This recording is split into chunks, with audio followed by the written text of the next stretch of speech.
Hey guys, I'm back with a new video. This video will be on these 15 underrated horror movies that I've chosen. Now before I start, I'm just gonna say I know there's a lot more underrated horror movies than the ones I'm about to show.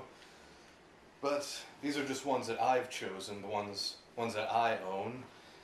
And so I know you're gonna be like telling me, well, this movie was also underrated and this other movie is also underrated. Well, feel free to just tell me like which ones, just write in the comments down there, tell me which ones that you feel also are underrated. Okay, so these ones have been like, some of these have been critically panned or some of them have just been forgotten. I mean, like, I still like, enjoy these movies. I mean, some of them I feel like have been like, unfairly criticized. And some of them, on the other hand, have gotten good reviews but just been forgotten. No one really talks about it. It's, no, not really much about them. Okay, well, let's just get started. Okay, one I chose is this vampire movie directed by George A. Romero called Martin. And I know when you think of George A. Romero, you think of his of the Dead movies, Night of the Living Dead, Dawn of the Dead, Day of the Dead. You just think of his zombie movies. You just never really think of his other movies. So like this one, like when I tell people like that he made this movie called Martin, like they just go, I never heard of it. So I'm gonna put this as an underrated movie because like you don't really hear much from it.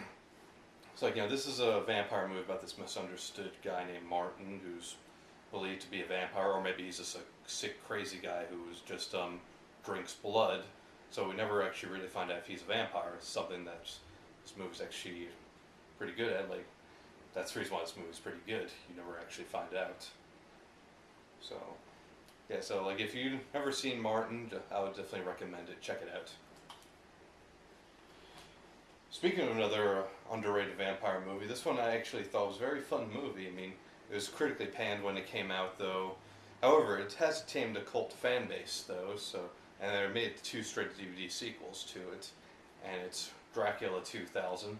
This was directed by Patrick Lucia, who later on directed My Bloody Valentine 3D and White Noise 2 and Drive Angry. And also here he's going to be writing Terminator 5. This is also produced by Wes Craven.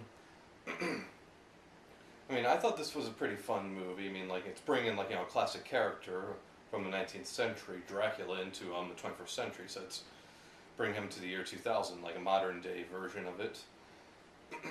And we have Gerard Butler playing Dracula and Christopher Plummer. Christopher Plummer. Sorry, playing Van Helsing. I thought it also had some pretty good vampire effects for its time as well, because obviously there was times when effects were a little cheesy at this time. I mean, I thought it had some pretty good vampire effects for its time. Yeah, so overall, I thought this was a pretty fun movie, worth checking out. I mean, I'm not too sure like what's so bad about it. I mean, like I liked it. This one I don't really understand why it gets a bad rep. I mean, like I thought it was pretty good when I first saw it. I mean, like I did see just like minor flaws with it, but I still like liked it for what it was. I had some Stepfather 2. This was directed by Jeff Burr, who directed some pretty good underrated horror movies.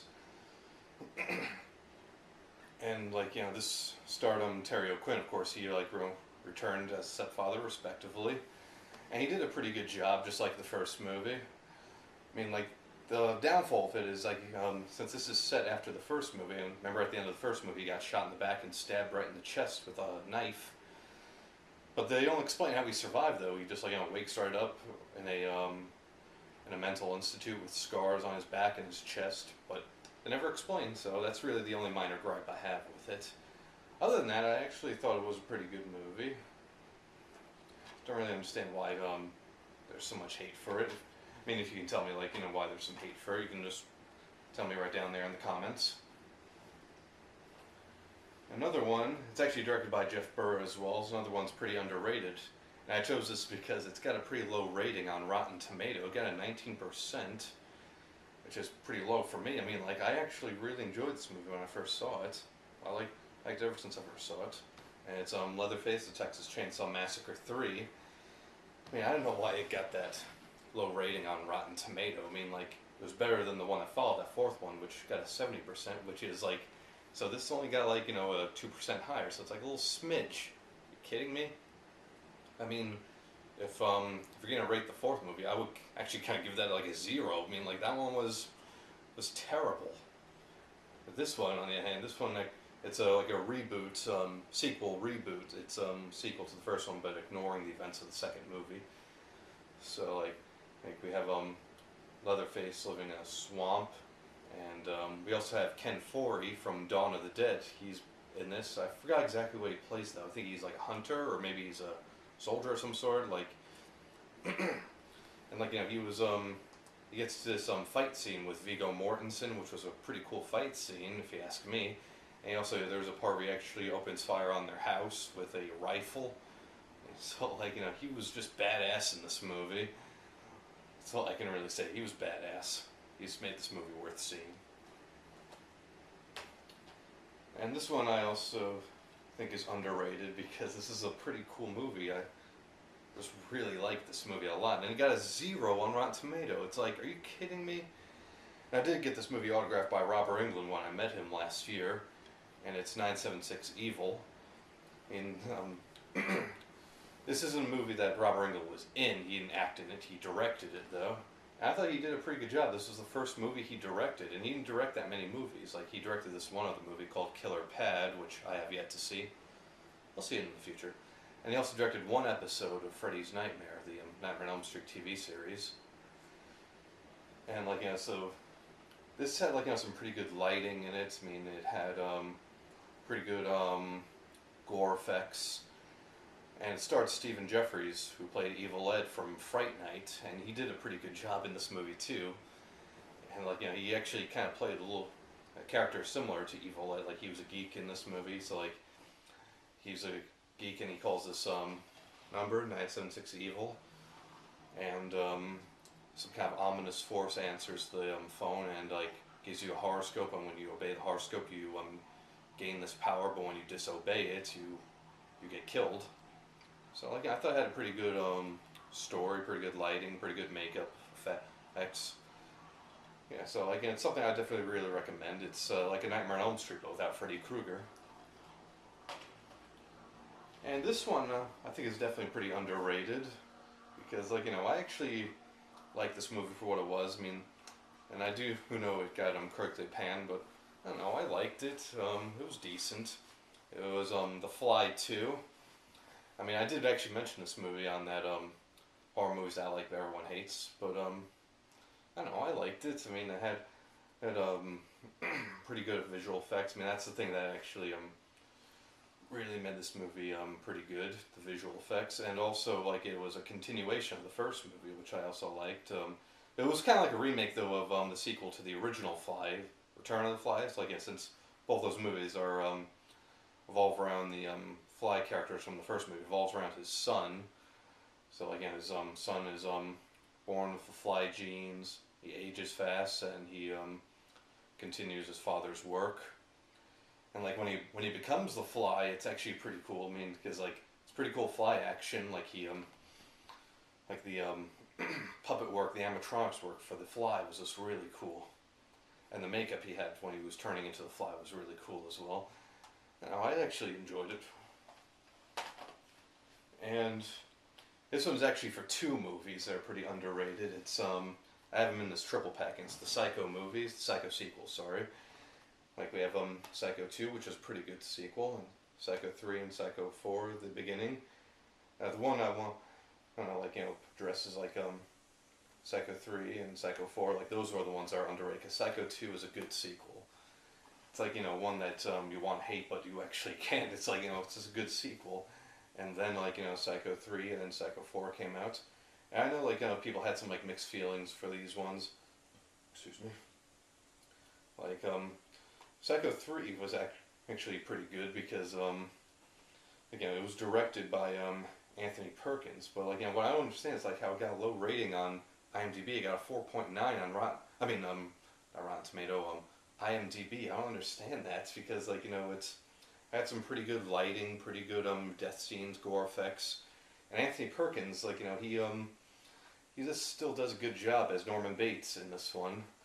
And I mean, I can understand there was things that were rehashed from the original Alfred Hitchcock movie, well, maybe if you compare it to that, then it's doomed. Kind of like the second movie. If you compare it to that movie, it's doomed as well. And same thing with the fourth one. You compare it to that one, it's doomed. So don't compare it to the Alfred Hitchcock movies. Look at them as just Psycho movies, as just sequels, like they should be looked at. Sorry. Yeah, so, and plus, another thing I also really liked about Psycho 3 is how they brought back the famous line from the first movie that we all go a little mad sometimes. Like, it's brought back, said by Norman Bates, played by Anthony Perkins. And also with Psycho 4, the beginning, that one's set after the third movie, and it serves as both a prequel and a sequel. It's a sequel to the third movie and also a prequel to the first movie because it's Norman gets out of the mental institute that he was sent to at the end of the third movie, and like, you know, he's telling the story of, like, you know, how he became a killer. So we see, like, you know, scenes of him as like a teenager when he first started killing women. I mean, I know a lot of people actually like the fourth movie more than the third one, but I actually like the third movie more than the fourth one. And the fourth one was written by the writer of the original Psycho. Yeah, so, like, you know, I definitely think these are definitely underrated movies. Definitely worth checking out. I mean, I actually like all the Psycho movies, I'm going to admit. Although I did not like the Psycho remake with Vince Vaughn. That one was terrible. Not even worth seeing. These are definitely worth seeing, though. And another one, this one's also Psycho related, but this is a bootleg though, so do not look for this movie on like Amazon or FYE, anything like that. I bought it at a horror convention I attend. This is a made-for-TV movie called Bates Motel. I actually enjoyed this movie for what it was. I know there was it got like, you know, critically panned when it first came out. Even Anthony Perkins thought the movie was awful. No, I actually enjoyed it because it's set after the original first Psycho. But I think why it got critically panned was the fact that Norman Bates was not the main character. Instead, it was this new character named Alex West who befriended Norman Bates in the mental institute. But Norman Bates dies and leaves his house and his motel to Alex West, and Alex, like, you know, gets freed from the mental institute and moves into Norman's house and reopens the Bates Motel and tries to raise money to bring the motel back in business. But then these paranormal events happen. Like, I believe it's like being haunted by Norman's mother, the ghost of Norman's mother. So it takes it into a different direction, to a direction of like supernatural instead of slasher. And fortunately, like, you know, this movie was going to lead into a TV series, but because this movie failed, that TV series never happened. Although there's that new Bates Motel TV series which was better. I'm going to admit it's better than this. That new Bates Motel movie is pretty good.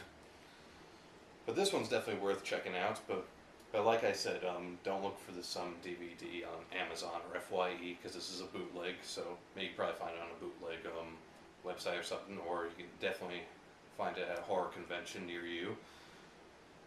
But I know this is also on YouTube, so if you want to check it out on YouTube. And this is another bootleg I have because this movie never came out on DVD, which I was surprised about because this was a really good monster haunted house movie, and it's Spookies. I mean, this is definitely one that's worth checking out for its monster effects. I mean, there was like, you know, some really good effects. Like, it reminded me of the effects from The Thing, or from The Fly, or from The Blob. And this is a movie that's about these teenagers that get stranded, and they just go into this house, but what they don't know is that there's this evil sorcerer living in the house somewhere, and he unleashes all these monsters on them. Like, there's things like this giant spider, there's these muckmen that are making these farting noises, there was like these lizard monsters, there's an army of zombies, there was some kind of witch, there was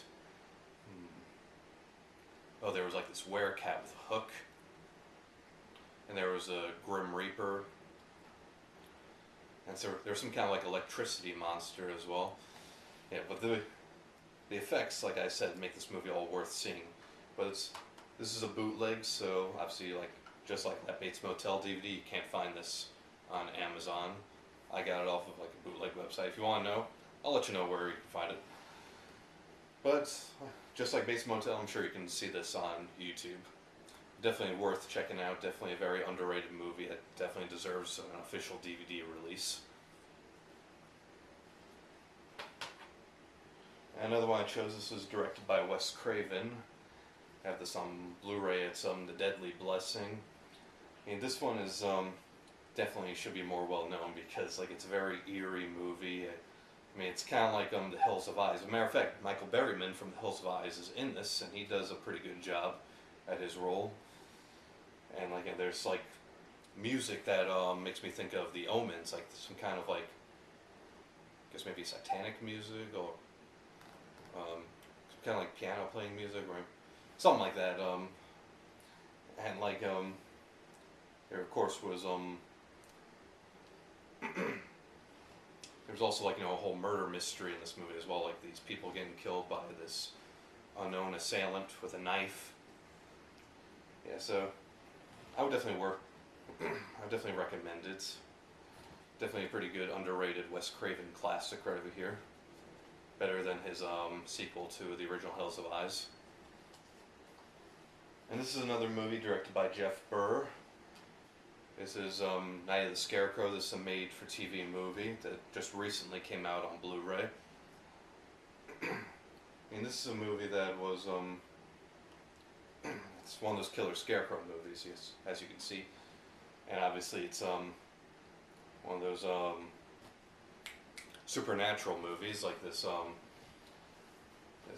evil man that's his ghost is in the scarecrow, and like the way he kills people is like really cool. Like he has like this seed that came out of his fingers that like obviously with all these vines coming out of these people's bodies, and there was also a part where he sews this guy's mouth shut, and this part where he like shoots the straws right into this guy's face.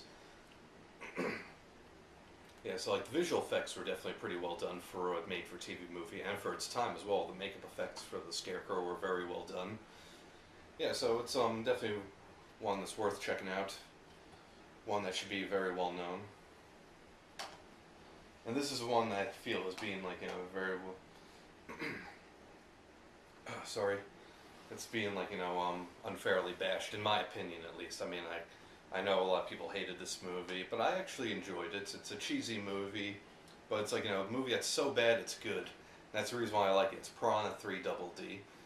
And I thought this movie was just so much fun, so much laughs. And I know people didn't like the whole thing that it was being like more comedic because they just couldn't take it serious.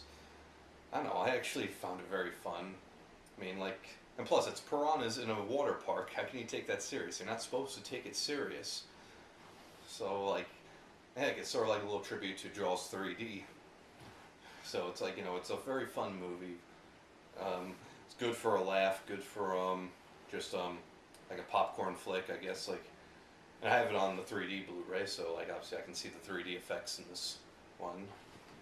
It's definitely, in my opinion, underrated because it's it's got its of course it's got its flaws, but it's like something I can get past because it's just a good time to watch. Okay.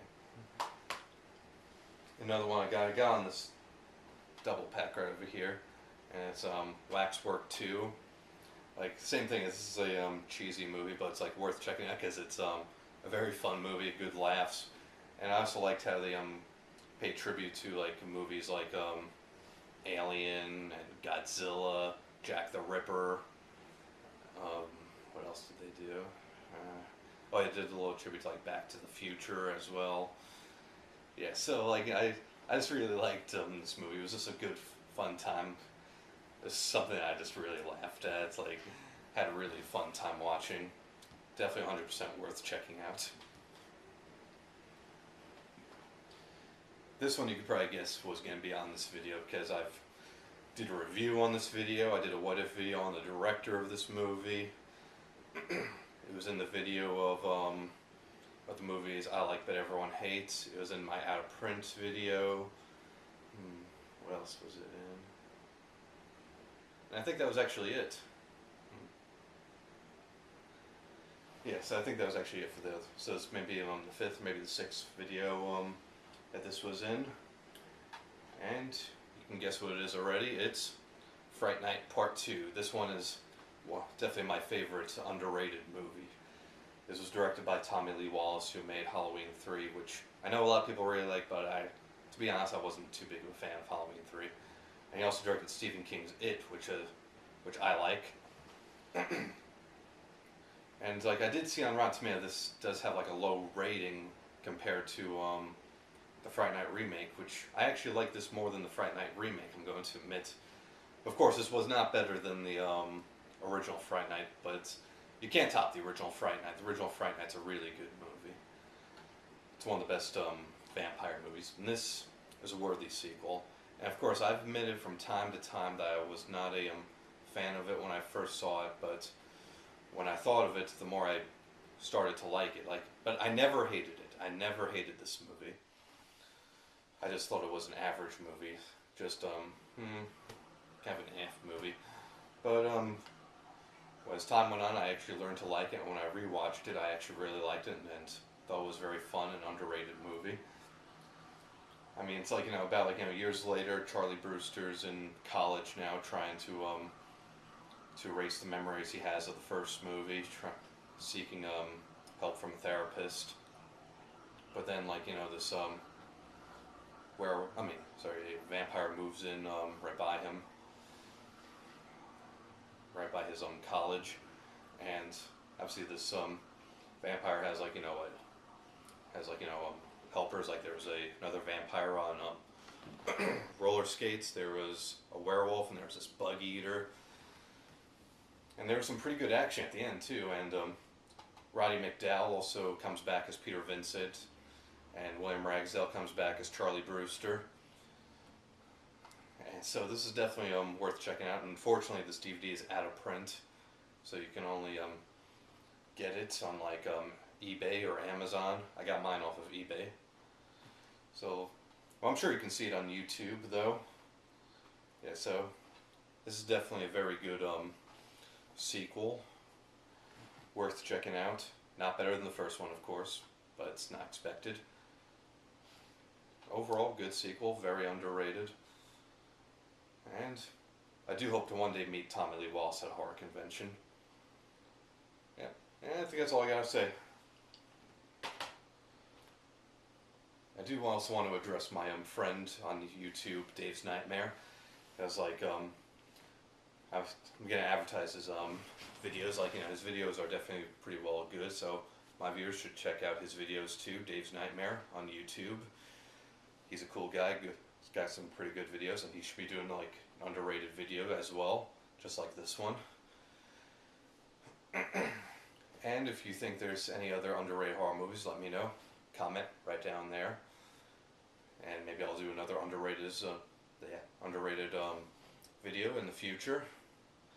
In the meantime, hope you enjoyed this video, and check out Dave's Nightmares on YouTube. And that should be it. See ya.